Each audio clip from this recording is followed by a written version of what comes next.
अब छोड़ो ये छोटी मोटी बातें, अब सीधे परम धर्म की बात करो। अब हम कोई धर्माधर्म का विचार नहीं करेंगे। जो भगवत मार्ग से विमुख चल रहे हैं, पापी जन, दुष्ट जन, प्रपंची जन, इनकी बातें सुनना, इनसे बातें करना, इनसे गोष्ठी करना बंद कर दो, नहीं तो नरकगामी हो जाओगे। जो दूसरे की निंदा करते हैं, दूसरे की निंदा सुनते हैं, दूसरे की निंदा का अनुमोदन करते हैं, तीनों को बराबर दंड मिलता है। ऐसे लोगों को असत पुरुष कहते हैं, जो भगवत चर्चा न करके, भगवत गुणगान न करके, माया प्रपंच की बस निंदा स्तुति इसी में फंसे हैं। ऐसे लोगों का संग न करे। ऐसे लोगों के कान में शब्द नहीं पड़ने चाहिए, अंगुली डाल लेना चाहिए। श्रवण मूंदी न तो चले पर आई, कान में अंगुली डाल के वहां से हट जाना चाहिए। शून्य मशताम गोष्ठी सुशक्तम। प्रायः ये बातें बहुत अच्छी लगती हैं। जब किसी की निंदा होती है ना, तो मलिन अंतःकरण बहुत गौर से सुनता है, और जब सत्संग होता है ना, तब प्रपंच की याद आती है, भागता है मन संसार में। और जो शतुगुणी भगवत कृपा पात्र होते हैं, जब प्रपंच होता है तब उनका मन भागता है, बिल्कुल नहीं लगता। और जब सत्संग होता है तब एकाग्रता पूर्वक पान करते हैं।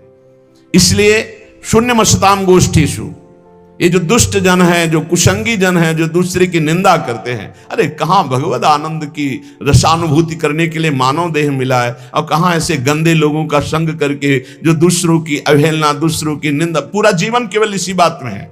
सत्मार्ग ग्रहण करो, सच्चाई से चलो, नाम जप करो, विश्व में अपने आप तुम्हारी कीर्ति हो जाएगी। निंदा करने से, अपमान करने से, विरोध करने से तुम्हारा पतन हो जाएगा। समय का इंतजार करो। असत मार्ग में चलते हो दंड मिलेगा, सत मार्ग में चलते हो भगवान मिलेंगे। समय का है। जब तक समय, भगवान ने पांडवों को यही कहा था कि तुम सर्वसमर्थ हो, तुम 12 वर्ष वनवास और 1 वर्ष अज्ञातवास के योग्य नहीं हो, पर मैं तुम्हें सलाह देता हूं, समय है, काट लो। अगर चुप होकर समय काट लिए तो फिर परिणाम में देखना है, सब नष्ट हो जाएंगे अपने आप। समय महाबलवान है। विदुर जी ने भी जिस समय लाक्षागृह में भेजा गया पांडवों को, तो विदुर जी ने कहा, मैं जानता हूं तुम सब समर्थ हो, लेकिन मेरी सलाह है, इस समय समय तुम्हारे अनुकूल नहीं, गुप्त हो जाओ, कोई जान ही ना पावे कि मरे कि बचे। हम तुम्हें सुरंग के व्यवस्था किए देते हैं, उससे जंगल में निकल जाना, और जब तक समय अनुकूल ना आवे तो कोई जान ना पावे कि तुम जिंदा हो। समय बड़ा बलवान है। ये असत आचरण करने वाले, पापाचरण करने वाले, ये सदैव पतन को प्राप्त होते हैं, पर इनको समय का ज्ञान नहीं है। इसलिए महापुरुष जन कहते हैं, शून्य मसताम गोष्ठीषु, ये दुष्ट पुरुषों का संग त्याग दो। अरे कानों से भगवत चर्चा, महामहिमा, महाभागवतों की सुननी है, ये निंदा स्तुति सुननी संसार की। असताम, असत कौन है? जो भगवत वार्ता विहीन, जो भक्त महिमा विहीन, केवल संसार की, प्रपंच की बातें करते रहते हैं। उनको किसी से मतलब नहीं, उनको भगवान से बिल्कुल मतलब नहीं। उनको मतलब है अपनी ख्याति से, अपने भोग वासनाओं की पूर्ति से, अपनी वाहवाही से।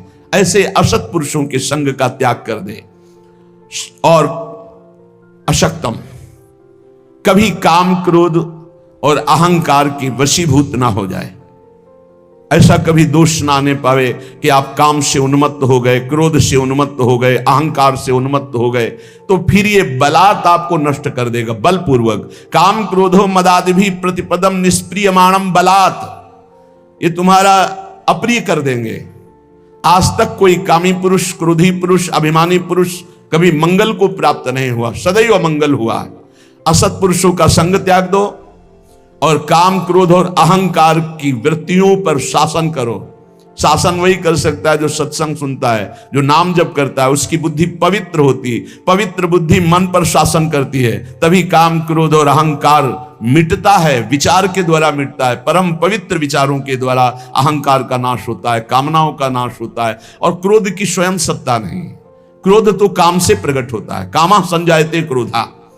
अगर हमारी कामनाएं भगवत मार्ग के अनुकूल हों तो कभी क्रोध आएगा ही नहीं। जब देह भाव की कामनाएं होती तभी क्रोध आता है, जब प्रतिकूलता होती तभी क्रोध आता है। इसलिए कह रहे, सदैव काम, क्रोध और अहंकार को विचारों के द्वारा, पवित्र विवेक के द्वारा इसका दमन करते रहो, नहीं निश्चित ये तुम्हारा नाश कर देंगे। नैवम द्वंद्व तितिक्षमी सदपिमाम चेत सक्षमा सत्कृपौ। सर्दी, गर्मी, अनुकूलता, प्रतिकूलता, मान, अपमान, जय, पराजय, निंदा, स्तुति, ये द्वंद्व हैं, इनको सहना होगा। यदि आपको आध्यात्मिक की ऊंचाई पर चढ़ना है तो इनको सहना होगा। भगवान की कृपा से ये भक्तों को मिलते हैं। संसारी पुरुष तो इसी में पिस जाता है, द्वंद्वों में। ये द्वंद्व की चक्की है, चलती चक्की देख के दियो कबीरा रोए, दो पाटन के बीच में साबित रहा न कोई। ये लाभ हानि, जय पराजय, दुख सुख, मान अपमान, निंदा स्तुति, ये ऐसे माया के पाठ हैं दो, इसमें सब पिसते रहते हैं। तो बोले बचा कौन? तो चलती चक्की देख के दिया कमाल ठठाए और रहा सहारे कील के तो बाल न बाका जाए। ये द्वंदात्मक संसार चक्र जिससे चलता है वो कील है भगवान। जो भगवान की शरण में चला गया उसका बाल बांका भी ये द्वंद नहीं कर सकते। श्रीपाद करे नैव द्वंद तितिक्षमी सदम चेतक सक्षमा सत्कृपौ। ए भाई, सर्दी गर्मी, निंदा स्तुति, मान अपमान, इनको सहन कर लो। यदि इनको सहन नहीं किए तो नष्ट कर देंगे। ये तुम्हारी भावना भगवत मार्ग में नहीं चल पाएगी। इन द्वंद्वों को सहना सीखो, गर्मी को, सर्दी को, मान को, अपमान को, अनुकूलता को, प्रतिकूलता को। ये जाति, ये पाति, ये कुल धर्म, ये सब अविद्या है, मायाकृत है। अगर भगवत प्राप्ति करनी है तो भगवान के वचन मान लो। सब धर्मों का एक फल है भगवत चरणारविंद की शरणागति, भगवत चरणारविंद का सतत आश्रय चिंतन। नहीं, गोस्वामी जी कह रहे सो सब धर्म करम जरि जाहु, जहां न राम पद पंकज भाऊ। वो सब धर्म कर्म में आग लग जाए जो भगवान से प्रेम न करा दे। इसलिए कह रहे छोड़ो। भगवत चरणारविंद की वृत्ति तभी आती है जब अनन्य आश्रय होता है प्रभु के चरणार। इसीलिए कह रहे बोले ऐसे नाम की गड़गड़ाहट हृदय में गुरु कृपा से गंगा की धारा की तरह अविरल चल पड़ी। राम कृष्ण हरि, राम कृष्ण हरि, इससे बढ़कर कोई मार्ग नहीं। ये तुका का अनुभव, तुकाराम जी कह रहे तुका का अनुभव। न इससे बढ़कर कर्म मार्ग, न संन्यास मार्ग, न तपस्या, न पुरस्चरण, न वेदाध्ययन, न दान, न योग। क्या निरंतर नाम रूपी गंगा चल पड़ी हृदय में, निरंतर नाम। तो तुकाराम जी से प्रश्न किया कि जब ऐसा सर्वश्रेष्ठ आनंद का मार्ग है नाम जप, भगवान की भक्ति, तो सब क्यों नहीं करते? क्यों इधर उधर भटक जाते हैं? तो बोले ये कोटि जन्मों के जब पुण्यों की संपत्ति एकत्रित होती है तब ऐसे संतों का मिलन होता है और फिर ऐसे संतों की सेवा, उनके अनुगत होने से ये प्रेम लक्षणा भक्ति रूपी गंगा हृदय में जागृत होती। नाम पर विश्वास कर लो, सब कुछ मिल जाएगा। नाम पर विश्वास, सब भगवान के नामों में समान सामर्थ्य है।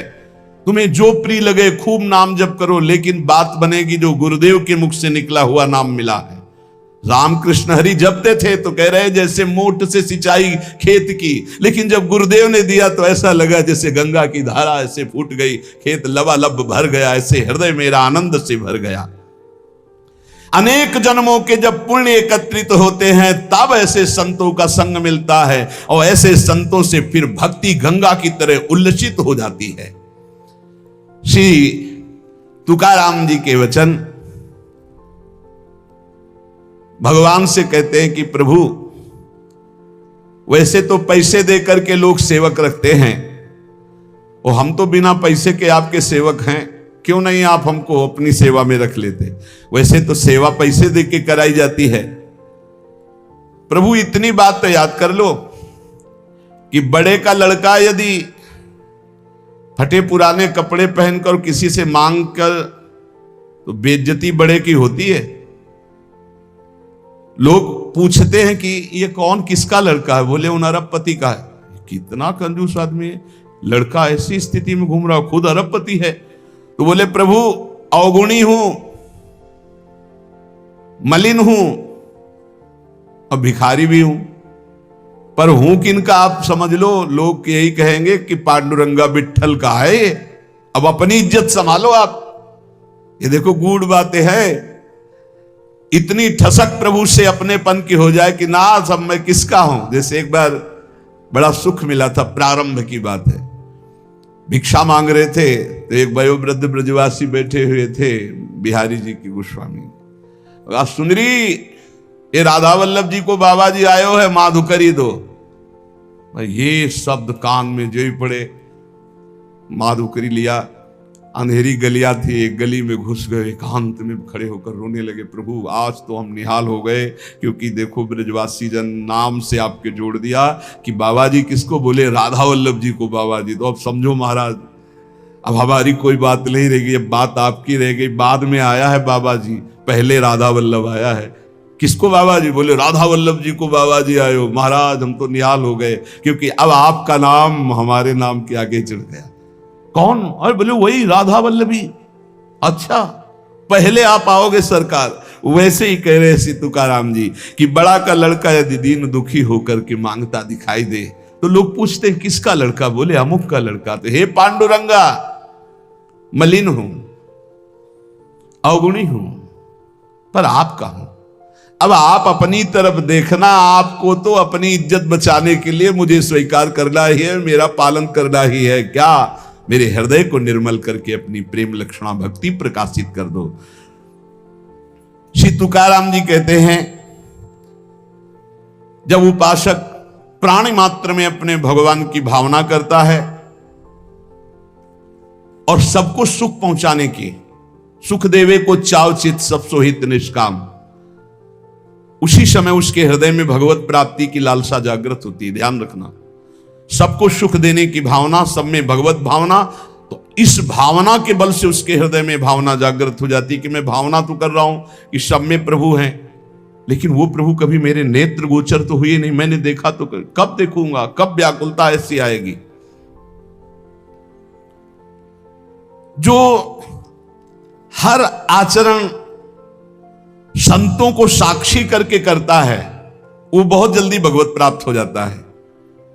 संतों को साक्षी करके, ये जो मैं कार्य कर रहा हूं अमुक संत ने कहा है, ऐसा करने से सिद्ध महापुरुषों को अपना आदर्श बना लेना चाहिए और पूरी दिनचर्या उनके अनुसार होनी चाहिए। कोई भी चेष्टा मनमानी नहीं होनी चाहिए। अगर आपसे पूछा जाए कि आप ये क्यों कर रहे हो, तो आपका उत्तर होना चाहिए कि अमुक जगह अमुक संत ने ये बात कही थी इसलिए मैं कर रहा हूं।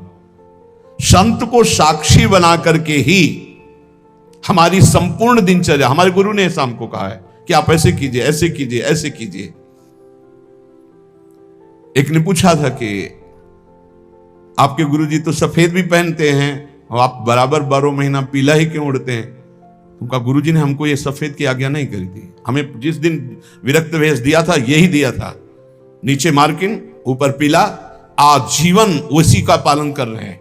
हमें जैसा आदेश किया हम वैसे ही चलेंगे। कोई भी आचरण ऐसा नहीं होना चाहिए साधक के जीवन में जो संत उपदिष्ट ना हो, वो शास्त्र में हो, वो संत में हो, तभी बात। श्री तुकाराम जी कह रहे हैं, नामदेव, ज्ञानेश्वर, कबीर, एकनाथ, ऐसे महापुरुषों के वचनों का अनुसरण होना चाहिए।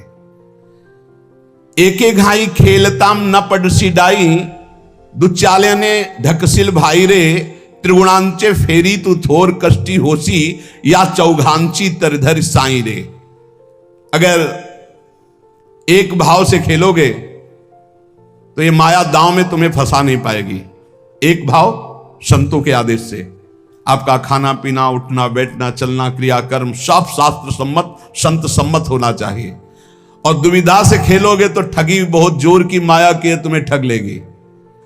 अब वो कह रहे हैं, वो अब संत हैं, वो अपने अनुसार कह रहे हैं, हमको अपने अनुसार चलना है। तो बोले फंस जाओगे, अपने अनुसार चलोगे फंस जाओगे, माया फंसा लेगी। ये त्रिगुणमयी माया का ऐसा फेर है कि इससे निकल पाना बहुत कठिन है। वही निकल सकता है एक एक घाई खेलताम न पड़सी ढाई, जो एक भाव ले लेता है कि हमारे अब पूरे आचरण संत सम्मत होंगे, शास्त्र सम्मत होंगे, जो संतों ने कहा है। बोले आप ऐसा कैसे चल रहे हो, आप ऐसा कैसे कर रहे हो? तो बोले अमुक संत ने कहा है, उसके अनुसार चल रहे हैं। और उदाहरण में कह रहे हैं कि ऐसे समर्थ संत आदर्श होने चाहिए, जैसे नामदेव, ज्ञानदेव, कबीर जी, एकनाथ, जैसे अपना हरिवंश महाप्रभु स्वामी हरिदास जी, बिहारिन देव जी, श्री ध्रुवदास जी, नागरीदास, बड़े जो भगवत प्राप्त महापुरुष है, उनके वचनों के अनुसार हमारे आदर्श होने चाहिए। वही वचन हमारे आदर्श होने चाहिए। तुकाराम जी कह रहे हैं कि जिनके मार्ग पर चलने से अटल विश्वास, गहरा प्रेम प्राप्त होता है, उन महापुरुषों के वचनों की कभी अवहेलना नहीं करनी चाहिए। हमने साधु संतों की सेवा की, भक्तों के चरित्र पढ़े, मेरे ऊपर बहुत बड़ा प्रभाव पड़ा है संत सेवा का और भक्तों के चरित्र का। तुकाराम जी कह रहे हैं मेरे सिद्धांत दृढ़ हो गए जब भक्तों के चरित्र पढ़े, मुझे हरि से प्रेम होने लगा, मेरी विचार स्थिति बदल गई जब भक्तों के चरित्र पढ़े, मेरी जीवन की पद्धति निश्चित हो गई कि मुझे विठ्ठल को ही प्राप्त करना है। यह केवल भक्त चरित्र और संत सेवन से, भक्तों की कथा श्रवण से, भक्तों के मुख से सत्संग सुनने से मेरा भक्ति बल बढ़ा और विठ्ठल में निर्मल और निश्चल प्रेम हो रहा है। संतों का सहारा बहुत बड़ा सहारा है। ये संतों के मुख से निकली हुई भगवद वार्ता कामधेनु है, इष्ट काम को पूर्ण करने वाली है, भगवत प्रेम आनंद बढ़ाने वाली है, सन्मार्ग दिखाने वाली है, भगवत प्राप्ति का निश्चय कराने वाली है, सही आचरणों का सिद्धांत देने वाली है।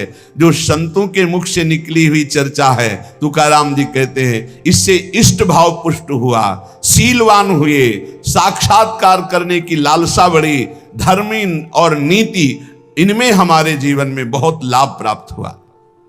हरि जनांची कोणाना घडावी निंदा, साहत गोविंदा ना ही त्यांचे। कभी किसी भक्त की निंदा न करना। नहीं, गोविंद अपनी निंदा सह सकते हैं, भक्त निंदा कभी नहीं सह सकते। हरिजनांची कोणा ना घड़ावी निंदा, हरिजनों की कभी निंदा मत कर देना। भगवान की निंदा कर दोगे सह जाएंगे, लेकिन भक्त निंदा करोगे तो गोविंद का इतना कोमल हृदय है कि वो भक्त निंदा नहीं सह पाते। भक्त निंदा करने वाले को वे चाहे जितना छल छद्म करना पड़े उसको नष्ट कर देते हैं। और उनके लिए क्या है, कोई भी उनके लिए तो बड़ा है नहीं। आप देख लो दुर्वासा से बड़ा तपस्वी कौन होगा जो अम्बरीश जी की अवहेलना करना चाहा तो फिर त्रिभुवन में भागना ही पड़ा। द्रौपदी जी को जब क्षोभ हुआ तो कौरवों का नाश निश्चित हो गया। पांडवों से वैर करने वाला कुल सहित नष्ट हो गया। पांडवों के प्रति थोड़ा बलराम जी का प्रेम कम था, दुर्योधन के प्रति अधिक था, तो भगवान ने परिक्रमा में भेज दिया, चलो तीर्थयाटन करो भारत की। युद्ध में शांत करवा दिया करो। पांडुपुत्रों की हत्या करने वाले अश्वत्थामा के मस्तक को बेच कर मणि निकालकर आज भी दुर्गंध युक्त वो भटक रहा है। इसलिए तुकाराम जी कह रहे हैं भक्तों की निंदा मत करना, जल्दी करो, आर्त भाव से पुकारो, भगवान को पधारने के लिए हृदय तैयार करो। भक्त निंदा न करना, ना भक्त निंदा सुनना। उठते बैठते भगवान को पुकारो, बहुत जल्दी भगवान मिल जाएंगे। भगवान प्रेम को पहचानते हैं। देखो ना, सबरी भीलनी के बेर जूठे खाते हुए बखान रहे, वाह कितने सुंदर मीठे। देखो ना इनकी प्रेम भूख को। सुदामा के चावल तंदुल फांक रहे और कह रहे आह कितने सुंदर, कितना स्वादिष्ट है। भला बेर कहीं स्वादिष्ट होते, ऐसे स्वादिष्ट कि स्वयं भगवान बखान। भला चावल के टुकड़े कहीं स्वादिष्ट होते, विदुरानी के दिए हुए केले के छिलके खा रहे, वाह ये प्रेम के भूखे मेरे प्रभु हैं। प्रहलाद की कथा स्मरण करो, तुकाराम जी कहते हैं भक्त की आवाज को पूर्ण करने के लिए खंभा फाड़ करके नरसिंह रूप से प्रकट होकर उछल गए। दीन दुखी पीड़ित संसारियों के ये तरफदार हैं भगवान। जो भगवान को पुकारता है, भगवान को भजता है, उसके तरफदार है। माइया बिठोबाचा कैसा प्रेम भाव, मेरे विठ्ठल भगवान कैसे प्रेम भाव को पहचानते, तुकाराम जी कहते हैं। भगवान का भक्त कभी अपने को अकेला ना समझे, वो अव्यक्त रूप से आगे और पीछे हर समय भक्त के रहते हैं। कोई उनका प्रहार आघात के द्वारा हानि पहुंचाना चाहे उसको नष्ट कर देते हैं भगवान। भगवान अपने भक्त का सारा भार स्वयं ले लेते हैं। भगवान ही उसे सुरक्षित रखते हैं। भगवान के द्वारा सुरक्षित भक्तजन है, बाहर से नहीं दिखाई दे रहा कि अंग रक्षक है। तुकाराम जी कहते हैं इन बातों पर भक्त विश्वास करो और आंख खोल कर देखो, तुम्हारे आगे पीछे भगवान चल रहे हैं। भगवान जिसे अपनाते हैं तो पहले संसार की दृष्टि में उसकी निंदा करवाते हैं। तैयार हो जाओ, मत जलन पैदा करो। ये निंदा क्यों होती है? ऊंचाई पर चढ़ाने के लिए। भगवान अपनी ऊंचाई पर जब चढ़ाते हैं भक्ति की, तो ये निंदा ही है, अपमान ही है, तिरस्कार है, विपत्ति है। भगवान जिसे अपनाते हैं, तुकाराम जी कह रहे हैं, पहली दृष्टि में उसकी निंदा कराते हैं, फिर ऐसा जगत बंद है। इनका खेल इनसे क्यों पूछे कोई, क्यों करते हो ऐसा? अब आराम से बैठे समुद्र के किनारे पर्णकुटी में भजन कर रहे हैं माधवदास बाबा। इतना आनंद भजन में आ रहा कि भिक्षा मांगने भी नहीं गए। ठाकुर जी स्वयं अपने भोग की थाल ले जाते हैं, और वो कोई विक्षेप न पड़े भजन में, इसलिए दरवाजे की तरफ पीठ की हुई ऐसे भजन में बैठे। बाबा दंडोत, कुछ नहीं बोले। ये भोग की थाल जगन्नाथ जी ने भेजा है, आप पा लीजिए। तो इशारा कर दिया कि रख दीजिए, अभी भजन पूरा हो जाएगा तब पा लेंगे। और इशारा कर दिया कि बाद में ले जाना, हम धो के यहीं कुटिया के सामने रख देंगे। जब लोग देखा इतना सुंदर प्रसाद, सब प्रसाद पाया, मान धो करके समुद्र से ऐसे कुटिया पे रख दिया। अब वहां मचा कि भोग की थाल गायब हो गई, कौन गायब किया, कैसे? सबको पता है कि जब भोग लगता है तो भोग लगाने वाले जो निज अंग पार्षद होते हैं बाहर बैठते हैं, कोई घुसा है नहीं। कहां से? किसी ने बताया कि माधवदास बाबा की कुटिया के सामने एक थाल, क्या वही भोग की थाल है? तब भाग के गए, देखा, बोले यही थाल। खूब डंडे से पिटाई की माधवदास बाबा। अब आप ये बताओ कि महाराज पहले सुंदर सुंदर भोग पवाते हैं और फिर डंडा चलवाते हैं, इनकी कैसी विचित्र लीला है। फिर किसी ने कहा कि आप ये तो विचार करो, ये तो यहां से जाते ही नहीं है, वहां कैसे पहुंच गए? तब पूछा कि तुम्हारे पास थाल कैसे आई? तो बोले हम, मुझे पता नहीं, कोई पीछे से बोला था कि भोग प्रसाद जगन्नाथ जी ने भेजा है, तो हमने पा लिया, पाके धोके। फिर उन क्षमा याद सुना की। अगली रात्रि में बहुत ठंडी से शरीर कांप रहा था, तो अपनी रजाई उड़ा दी। और आप ठंडी में ऐसे, जब पार्षदों ने सुबह मंगला में देखा तो ठाकुर जी की रजाई गायब, तो पता चला माधवदास बाबा उड़े। तब सबको पता चला कि वो तो सिद्ध महापुरुष स्वयं ठाकुर जी ने पहुंचाई भोग की थाल। तो ये काहे को करते रहते? इनकी मौज, इनके खेल है, इनके खेल है, उनके जन है, उनके। अब प्रेमी जन इस बात को समझ पाएंगे, संसारिक आदमी कैसे समझ पाए? ये क्या खेल है? पहले माल चलाते फिर डंडा पड़वा, तो इनका खेल है। अब अगर तैयार हो इस खेल में तो फिर आओ हरि चरणारविंद की तरफ। श्री तुकाराम जी कहते हैं, ये जिसे अपनाते हैं तो वंदे होने पर भी संसार निंदे, उनकी निंदा करता है, और पीछे जगत बंद बनाते हैं। इसलिए कसौटी पर कसने के लिए तैयार हो। ऐसा वो क्यों बोला? क्योंकि हरि बुलवा रहे हैं। तो हरि क्यों बुलवा रहे हैं? तुम्हारा क्यों बोलने का अधिकार कैसे? तुम्हारा तन मन प्राण समर्पित है, तुम उनके सेवक हो, जैसे चाहे हो। वो चाहे सिंहासन पे बैठा है, चाहे रौंद दे चरणों से, उनके समर्पित है। अब क्या प्रश्न करना है? जोई जोई प्यारो करे सोई मोहि भाग। बोले वो प्यारो थोड़ी है। नहीं तो तुम्हारे चश्मा कहां गया? सर्वान वस्तुतया निरीक्ष परम स्वाराध्य बुद्धिर्मम, प्रवचन के लिए है ये क्रूरापि पापिनो न च सताम संभाष्य दृश्याश्च, ये सर्वान वस्तुतया निरीक्ष परम स्वाराध्य बुद्धिर्मम। कहां गया तुम्हारा ये चश्मा? सर्वाध्य बुद्धिर्मम, मेरे आराध्य देव है। वहां बोले चूक हो, हाँ यही चूक सुहालो, कोई निंदा अपमान करने वाला और नहीं। कौन है? मेरा ठाकुर। मुस्कुरा के कि पहचान पाओ तो पहचान लो, और पहचान गए तो कह रहे जगत बंद है। जिसकी निंदा वही जगत बंद है। अंगीकार जाचा केला नारायणे, निंदते ही तेणे वंद केले। जिसे भगवान श्री हरि अंगीकार करते, पहले विपत्ति, अपमान, तिरस्कार, निंदा करवाते हैं। चाहिए तैयार हो जाओ भाई। जैसे आर्मी में नहीं तैयार करते हैं, पानी से निकलना हो तो कैसे निकलोगे, रस्सी की इतनी ऊंचाई चढ़ना है, इतनी दौड़, इतनी लंबाई, इतना ये। ऐसे ही भगवत पार्षद पद है, निंदा, अपमान, तिरस्कार, इससे निकलना होगा। बोले हाँ तैयार, तो बोले चलो। तो कभी बढ़िया प्रशंसा, मान, सम्मान, तो कभी अपमान, कभी सुख, कभी दुख, कभी लाभ, कभी हानि। इतना परिपक्व पार्षद तब वो परम पद का अधिकारी होता है। नारायण ने जिनको अंगीकार किया, हरि ने जिनको अंगीकार किया, वो जगत बंद हुई, पर उनकी निंदा हुई, उनका अपमान हुआ, उनकी पिटाई भी हुई। ये इतिहास साक्षी। इसलिए तैयार रहो ना, हरि का आश्रय लिए हो, मजबूत बनाए जाओगे। पक्का तैयार रहो। हरि पार्षद हर बात के लिए तैयार रहे कि हम राजी हैं उसी में जिसमें तेरी रजा है मालिक। अरे बचपन से ऐसे ऐसे जंगल, ऐसे ऐसी जगह, ऐसे ऐसे रात्रि, सियार पास से बोल रहे हैं जो जिंदा खा जाए, उल्लू बोल रहे हैं, झप झप गंगा जी की धारा, और ऐसी आवाजें, सांप की फुसकार, और अंधेरे में कुछ दिखाई नहीं दे रहा, रात्रि पार करनी, न टार्च, न बिजली, न कुछ न कुछ।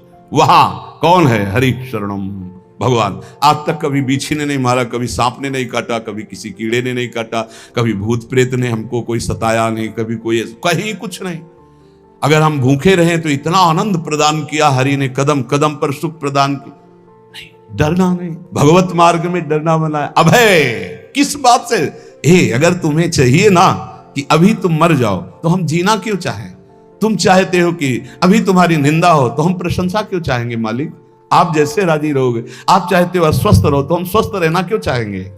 आपकी चाह के विपरीत कोई त्रिभुवन में कदम रख नहीं सकता। हमारी वाणी से आप ही बोलते हो, हमारे कदम आपके ही शक्ति से चलते हैं, हम आपकी ही दृष्टि से दिखाई देख रहे। हमारा अस्तित्व क्या है? हमारा तन मन प्राण सब कुछ आपका है। अब नाथ जैसा खेल खेलो। जैसे एक कपड़ा दे दिया, हम इसको पैर में बांध ले, हम सर में बांध ले, हमारी इच्छा। ऐसे हमने अपने जीवन को प्रभु को दे। अब चाहे पैरों से रौंदा दे, चाहे आप पुजवा दे, ये उनका खेल है। भक्त को चाहिए कि ये तैयारी कर ले। तुकाराम जी कहते हैं, अजामिल में कौन सा गुण रह गया था पर भगवत प्राप्ति हुई। भिलनी कौन सी कुलवान और विद्वान थी पर भगवान का दुलार प्राप्त हुआ, साक्षात्कार हुआ। चाहे जितना ब्रह्म हत्यारा राशि राशि के पाप हो, मेरे हरि की शरण में आ जाए तो महर्षि बन जाएगा, ब्रह्म ऋषि बन जाएगा। इसका उदाहरण वो देते हुए कहते हैं, भगवान जिसको अंगीकार कर लिए वही जगत में वंदनीय है, वही प्रमाणित है। भगवत भक्ति के बिना जीना भी जीना क्या। इसलिए कुल का, जाति का, वर्ण का, रूप का, विद्या का, तपस्या का कोई न कोई अहंकार रहता है। इन अहंकारों का मर्दन करके भगवान निर्मल बना देते हैं। काहे को चिंता करते हो? चिंतन करो हरि का। कोई भय, कोई शोक, कोई चिंता उसको स्पर्श करती है जो हरि विमुख है, हरि शरणागत को क्या। हम राजी हैं जब उसी में जिसमें तेरी रजा है, तो हमें परेशानी किस बात की है? हम मरने के लिए राजी हैं, मिटने के लिए राजी। मेरा अस्तित्व क्या है आपके सिवा? मेरा अस्तित्व क्या है? इसलिए बहुत सावधानी पूर्वक अजामिल, शबरी, गीद, कितने ऐसे उदाहरण भगवान ने कहां कहां से इनको उत्तम पदवी प्रदान की, परम पद प्रदान किया। तुझ करिताम ना वे ऐसे काहि नाही। तुम नहीं करना चाहते और कोई कर दे, ऐसा पैदा नहीं हुआ। और तुम करना चाहते हो, कोई रोक दे, ऐसा कोई पैदा नहीं हुआ। फिर काहे को परेशान? वो क्या है, दाना खाक में मिलकर गुले गुलजार होता। मिटा दे अपनी हस्ती को मुर्तबा, चाहे दाना खाक में मिलकर गुले गुलजार होता है। मस्ती अगर प्राप्त कर ली तो हरि शरणम हरि शरणम हरि। ये केवल प्रवचन का विषय थोड़ी। जो भगवान की शरण में हिम्मत नहीं कि बाल बाका कर ले और मेरे मालिक की इच्छा है तो सभा में गड़ासे से कटवा दिया। क्यों?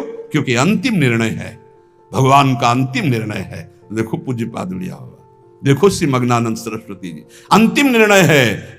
अजय अमोघ शक्ति संपन्न भीष्म जी को 6 महीना बाणों की सैया पर, मालिक का विधान सर आंखों पर वो खेल करता है और हम उसके जमूरे हैं।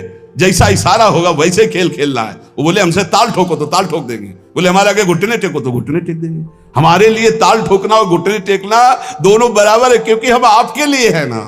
ताल ठुकवाई और विजयी और घुटने टेकवाई और हार स्वीकार करवाई, ये दोनों में हमें अपने स्वामी को देखना है, अपने प्रीतम को देखना है। तुकाराम जी कहते हैं, इस शब्द को याद रखना, तुझ करिताम नवे ऐसे काहि नहीं। तुम जो चाहते हो उसे कोई मिटा दे, ऐसा कोई पैदा नहीं हुआ। बस हमको ये बात ध्यान रखनी हम सबको कि अगर मेरे स्वामी मुझे दुख में रखना चाहते हैं तो ऐसे सुख को आग लगे। अगर मेरे स्वामी का विधान है कि अपमान हो, निंदा हो, जय जयकार आपकी, खूब निंदा अपमान का। हमारा अस्तित्व क्या है? हमारा अस्तित्व आप हो और आप जिसमें राजी उसमें हम राजी। तो भक्त को दुख किस बात का? दुख की सत्ता उनके लिए है जो प्रभु से विमुख है, जो प्रभु से अलग है। इसलिए सदैव प्रभु से चित्त जोड़े रहो, निरंतर नाम जप करो, गुरु कृपा का आश्रय लेकर भव समुद्र से पार हो जाओ।